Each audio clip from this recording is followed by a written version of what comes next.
Assalamualaikum warahmatullahi wabarakatuh. Perkenalkan, nama saya Tia Resti. Saya dari Fakultas Ilmu Komunikasi, jurusan Public Relation, ingin mempresentasikan hasil penelitian saya mengenai fenomena penggunaan bahasa pergaulan di Indonesia. Tugas ini saya lakukan demi memenuhi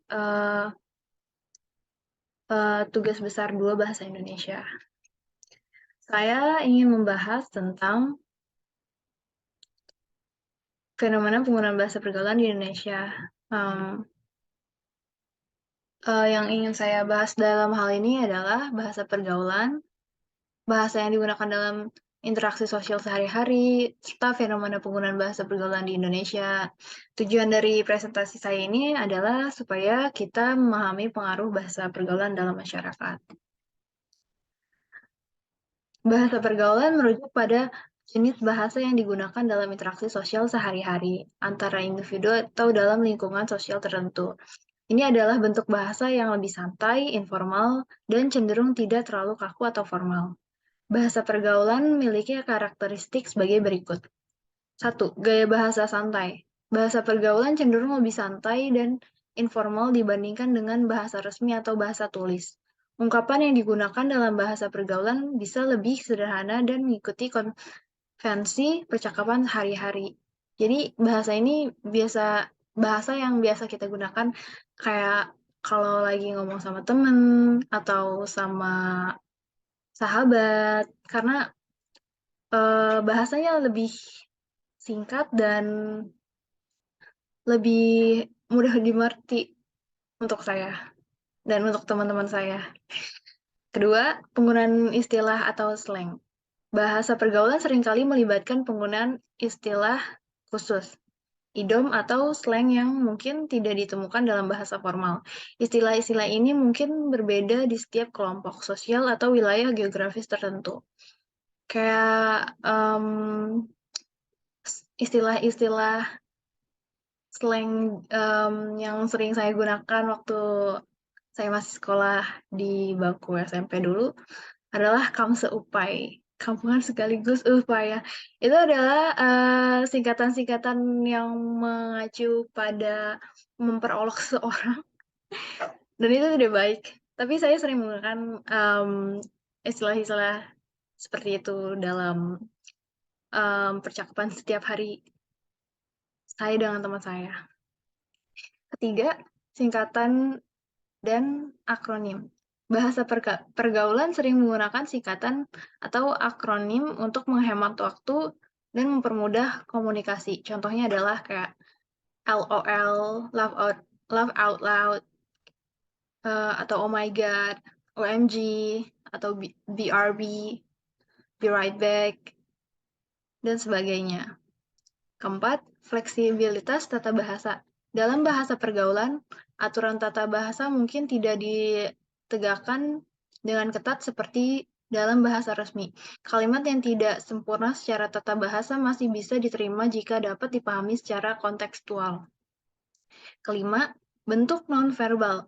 Bahasa pergaulan juga mencakup penggunaan nonverbal seperti ekspresi wajah, gerakan tubuh, dan intonasi suara untuk menyampaikan maksud dan emosi. Bahasa pergaulan biasanya digunakan dalam percakapan sehari-hari antara teman sebaya, dalam situasi informal seperti pertemuan sosial, obrolan di media sosial, atau dalam lingkungan kerja yang lebih santai. Penting untuk diingat bahwa bahasa pergaulan bersifat kontekstual dan sesuai dengan norma dan budaya kelompok sosial tertentu. Jadi, bahasa pergaulan ini emang bahasa yang tidak bisa digunakan di sembarang tempat. Saya biasa menggunakan bahasa pergaulan ini ketika saya bersama dengan teman saya, atau dengan adik saya, atau dengan kakak saya.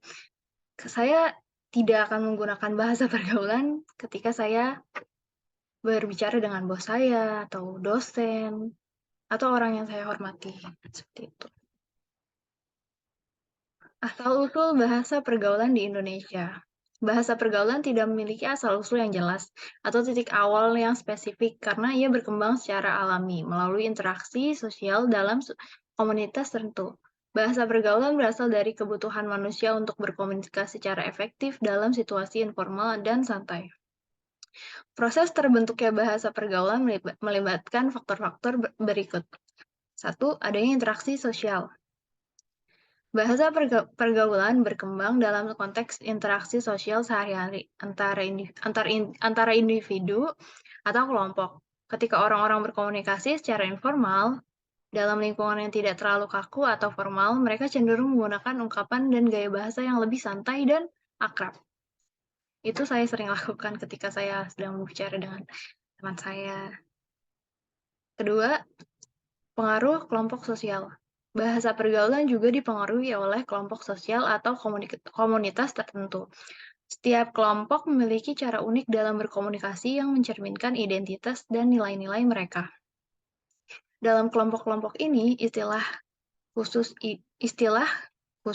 idiom, slang, atau pengucapan khusus bisa berkembang dan digunakan sebagai bagian dari bahasa pergaulan mereka. Ketiga, perubahan bahasa. Bahasa pergaulan seringkali mencerminkan perubahan yang terjadi dalam bahasa secara umum. Dalam kehidupan sehari-hari, bahasa terus berkembang dan berubah seiring dengan perubahan budaya, tren sosial, dan perkembangan teknologi. Bahasa pergaulan juga akan mengadopsi kata-kata baru, singkatan, dan ungkapan yang muncul sebagai respons terhadap perubahan ini. Penting untuk dicatat bahwa bahasa pergaulan dapat bervariasi di berbagai kelompok sosial, daerah, geografis, atau generasi. Misalnya, bahasa pergaulan yang digunakan oleh remaja saat ini mungkin berbeda dengan bahasa pergaulan yang digunakan oleh generasi sebelumnya. Seiring waktu, bahasa pergaulan juga bisa berubah dan mengalami perubahan yang disebabkan oleh faktor-faktor sosial, budaya, linguistik yang mempengaruhi masyarakat.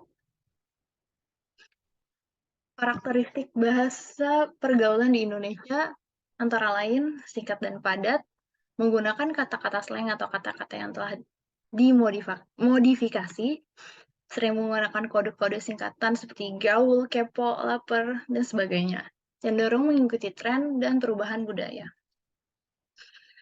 Pengaruh bahasa pergaulan dalam masyarakat. Ungkapan bahasa pergaulan menjadi bagian penting dalam kehidupan sehari-hari, meningkatkan solidaritas dan identitas kelompok. Penggunaan bahasa pergaulan dalam media sosial dan dunia maya dapat mencerminkan perkembangan budaya dan tren di masyarakat. Penggunaan bahasa pergaulan dalam konteks formal. Bahasa pergaulan tidak selalu cocok digunakan dalam situasi formal seperti tempat kerja atau dalam tulisan resmi. Perlu memahami konteks dan situasi yang tepat untuk menggunakan bahasa pergaulan. Perbedaan antara bahasa pergaulan dan bahasa resmi. Pentingnya kesadaran akan penggunaan bahasa pergaulan. Kita harus bisa memahami batasan penggunaan bahasa pergaulan. Seperti yang saya jelaskan tadi, bahasa pergaulan, saya sering menggunakan bahasa pergaulan itu hanya dengan teman saya, teman sebaya saya, terus dengan adik saya, atau dengan sahabat saya. Kita harus bisa menjaga kesopanan dan menghormati orang lain. Kita nggak mungkin menggunakan bahasa pergaulan dengan bos, atau dengan orang tua, atau dengan orang yang kita hormati. Karena itu menunjukkan ketidaksopanan. Memahami bahwa bahasa pergaulan mungkin tidak cocok di semua situasi. Jadi kayak bahasa pergaulan tuh hanya cocok untuk di situasi yang menurut saya kayak situasi yang santai. Ketika kita sedang nongkrong sama teman, mungkin kita bisa menggunakan bahasa pergaulan. Tidak ketika kita sedang rapat di perusahaan. Kita tidak bisa menggunakan bahasa pergaulan karena itu dianggap tidak sopan. Kita harus bisa menjaga keseimbangan antara penggunaan bahasa pergaulan dan bahasa resmi. Kesimpulannya di sini adalah bahasa pergaulan merupakan fenomena yang signifikan dalam masyarakat Indonesia. Bahasa pergaulan memiliki pengaruh dalam kehidupan sehari-hari dan mencerminkan perubahan budaya. Kita penting untuk memahami batasan penggunaan bahasa pergaulan dan konteks yang tepat. Sekian presentasi dari saya, Tiarsi. Kurang lebihnya mohon maaf. Wassalamualaikum warahmatullahi wabarakatuh.